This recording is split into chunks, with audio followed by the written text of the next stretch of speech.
We continue now at the top of Daf Chafalef from Mesechet Sanhedrin. This is Sanhedrin Daf 21b. On the previous summit, the Gemara said because of the incident that happened with Adoniah and Tamar, therefore they made a gezerah al hayichud v'al hapnuya. They made a gezerah on yichud. Rashi says al hayichud de'esh asish. A person cannot be in seclusion with a married woman. And they also made a gezerah v'al hapnuya. They made a gezerah in terms of being together with a woman who's not married. The Gemara asks yichud doraisa. What do you mean they made a gezerah on yichud? Yichud is something that's usher on a doraisa level. The Amar Rabbi Yochanan Mishum Rabbi Shimon ben Yehotzadok, because Rabbi Yochanan said in the name of Rabbi Shimon ben Yehotzadok, Remez li yichud min haTorah minayin. From where do we know a hint that yichud is usher midoraisa? Shenemar, as it says in the pasuk, ki yisischa achicha ben imecha. It says when your brother, who is the son of your mother, when he tries to get you to do avodah zara. And so the Gemara asks, v'chi ben aim mesis ben av eno mesis. Does the son through the mother? Let's say you have a maternal brother. Is that person going to convince the person to do avodah zara, but not the son of the father? He's not going to be a mesis. Why are we specifically talking about achicha ben imecha? Elolomar lach, rather it's to say to you the following drasha: Ben misyached im imo. A son is allowed to be in seclusion with his mother. However, ve'ein acher misyached im kol harayas shebetorah. But nobody else can be in seclusion with anything that is arayas on a doraisa level, with anyone that is arayas on a doraisa level. You see the concept of yichud.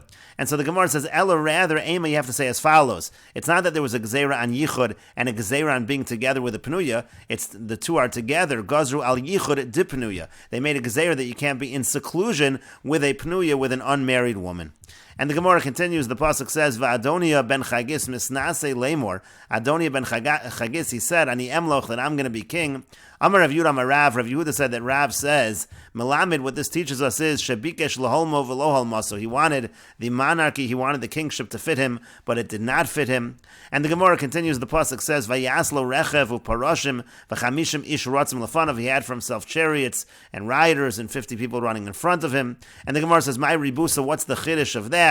Amar Rav Yehuda Amar Rav. Rav Yehuda says that Rav says, Kulan and netule techol, all of them, their spleens were taken from them. Vachakuke kapos raglayim hayu, and the soles of their feet, they were hollowed. And Rashi explains, Shabikesh laholmo v'lo halmaso, he wanted the kingship to fit him, but it did not fit. Shatesha barosho keser malchus, Rashi says it means he wanted the crown to be able to sit on his head. V'lo halmaso, but it didn't fit. Lefisha yasharvet shel zav besoch halala midofin ledofin, because there was like a golden bar from in the middle of that crown from one end to the other. Ve'ena mesyasheves barosho ela lemisha yesh lo charetz barosho, it would only fit on a person who had on his head, he had like an indentation at that point.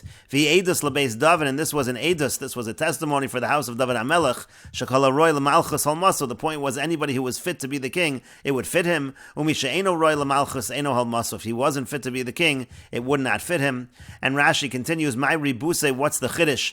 Again, the pasuk says that he had running before him these 50 runners to chamishim ish leben melech, having 50 people for the son of a king. What's the big chiddush of that? And the Gemara explains, netule tchol v'chakuke kapos haraglayim, their spleens were taken and the soles of their feet were hollowed out. Netule tchol al yedei sam, there was a medicine that was used with regards to the spleen to be taken. Shatchol machbido la'adam, because the spleen, it weighs a person down. V'chakuke kapos haraglayim ein basar beparso, same, they didn't have flesh by the soles of their feet. V'ratzim ala kotzim ve'ala barkonin ve'ein nizok, and they were able to run over things like thorns and they would not be damaged. And the Gemara continues with the Mishnah, Lo yarbe lo susan. The pasuk says that a king cannot have too many horses, and the Mishnah says, Ela kadei markavto, it just has to be enough for his chariots. V'chesev v'zav lo yarbe lo ma'od, and he should not have too much silver or gold. Ela kadei liten aspanya, he has to have enough to give, to provide for his soldiers, for his men. V'chosev lo sefer Torah l'shmo, he writes for himself a sefer Torah for his sake. Yotze l'melchama motzia ima, when he goes out to war, he takes it with him. Nichnas hu machnisa ima, when he comes in, he brings it in with him. Yoshev badin, when he's sitting in judgment, he imo, it's with him. Mesav, and when he's reclining, he kenegdo, it's opposite him. Shenemar, as it says in the pasuk, v'haisa imo, it should be with him. V'karabo kol yimei chayev, and all of his life he will read from it. And the Gemara says, Tanu Rabbanan, the rabbis taught, Lo yarbe lo susim, the pasuk says he can't have too many horses. Yachol afilu kadei merkavto for Rashav, I might think that he can't even have enough for his chariots and his riders. Talmud lomar lo, the pasuk says for himself. Lo eino marbe, he can't have too many for himself. Avol marbehu kadei richbo ufarasha, but he can have many horses for his chariots and his riders. And the Gemara continues, Hamani Mekayim Susim. So what do I do with the pasuk that says Susim? It means to say Susim Habat Lon, and it means to say idle horses, horses that are not really being used for anything. They're just to glorify the king. That's what the pasuk means when it says he can't have too many horses. Minayin Shafilu Sus Echad, and the Gemara says, how do I know even one horse V'hu Batal that's idle, Shehu Below Yarba, that's a violation of the prohibition of Lo Yarba? He can't even have one horse for no purpose, just to glorify the king. Talmud Lomar Laman Harbos Sus. The pasuk says that there'll be a lot of horses, and it says it in singular over there. Even one horse that's batal is a violation of the prohibition. The Gemara says, V'chi me'achar da'afilu sus echad. Now, if it's true that even one horse, v'hu batal, and it's idle, koi below yarbe, that's considered a violation of lo yarbe, so susim lamali. So why does it say it in plural at all? Why does it say susim? And the Gemara says to that, lavor below saseh, I'll call sus v'sus. That's to say that there's a transgression against this negative commandment on every single horse that he has that's idle. Every extra horse, that's a violation. But the Gemara continues, Taima dekas of Rachmana lo. The only reason we interpret the pasuk in this fashion is because it says for himself. He can't have a lot of horses for himself. Halavachi, but if it didn't say the word lo, hava mina afilu kadei richbo farashav nami lo. I would think that even enough horses for his chariots and riders, he can't have that. How could that be? How could it be that the pasuk is saying that a king cannot have enough horses, sufficient horses for his chariots and his riders? Every king, every country is going to need that. And so why do I even need the pasuk to say lo? It should be obvious that we're talking about his personal horses. And the Gemara says lo no tzrich. It's necessary to say the word lo la'afushe, because by saying that we're only talking about his personal horses, that tells us that when it comes to his chariots and his riders, la'afushe, he's allowed to have many of those. He doesn't have to do it bitsimsum. He doesn't have to be so exacting and have just enough horses to cover the chariots and the riders. He can have plenty of horses. Kedei richbo ufarashav. And the Gemara continues with the two dots. The Mishnah said v'chesef v'zav lo yar below. It says that he can't have too much silver and gold. Elikadei liten aspanya. He has to have just enough to give to his soldiers. And the Gemara says Tanu Rabban, and the rabbis taught v'chesef v'zav lo yar below. Again, the pasuk says he can't have too much silver and gold. Yachal afilu kadei liten aspanya. I might think that he can't even have to give to his soldiers. Talmud lomar lo. The pasuk says for himself. The violation, the prohibition is he can't have silver and gold for himself too much. Lo eino marba, for himself he can't increase. Avol marbu kadei liten aspanya, but he can have enough. He can increase, have a lot, in order to provide to his soldiers. And the Gemara says, time at the cost of Rachmana lo. The reason why we're interpreting the pasuk in this fashion is because it says the word lo for himself. Halav hachi, but if not for that, hava mina, afilu kadei litein aspanya nami lo. I would think that even to give to his soldiers, he can't have too much silver and gold. How can that be? And the Gemara says, lo, no, tzrich, it's necessary to write lo, laharvacha, because it's saying it's only for himself that there's a violation, but in terms of giving to his soldiers, he can give it baharvacha, he can give plenty, he doesn't have to be mitzamtzim, he doesn't have to be exacting, maybe he'll get more soldiers in the future, so he can have plenty of silver and gold available for his soldiers. And the Gemara continues, hashta da'amrit lo lidrasha, but now that we're saying that the word lo is for this drasha, so lo yarba lo nashim I darashtabe. What are you going to do with the word lo when it says lo yarba lo nashim? He can't have too many wives for himself. How do we darshan that? And the Gemara says to that, l'mu'ute hadyotos, that comes to exclude regular people. Regular people have no such limitation in terms of the number of wives that they can marry.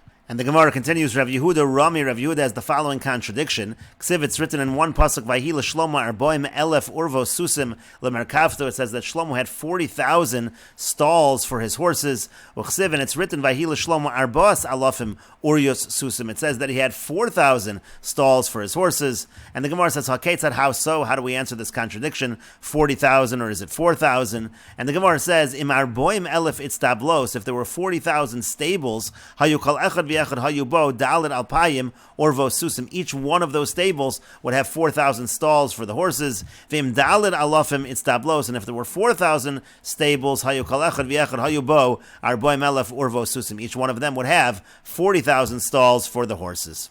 And the Gemara continues, Rav Yitzchak Rami, Rav Yitzchak has the following contradiction. Ksiv, it's written in the pasuk, Ein kesef nechsha b'mei Shlomo l'me'uma, that silver was considered to Shlomo like nothing. Uksiv, and it's also written, Vayiten Shlomo es ha-kesef b'Yerushalayim kavonim, that the kesef, it was like stones. It seems to have been worth at least something.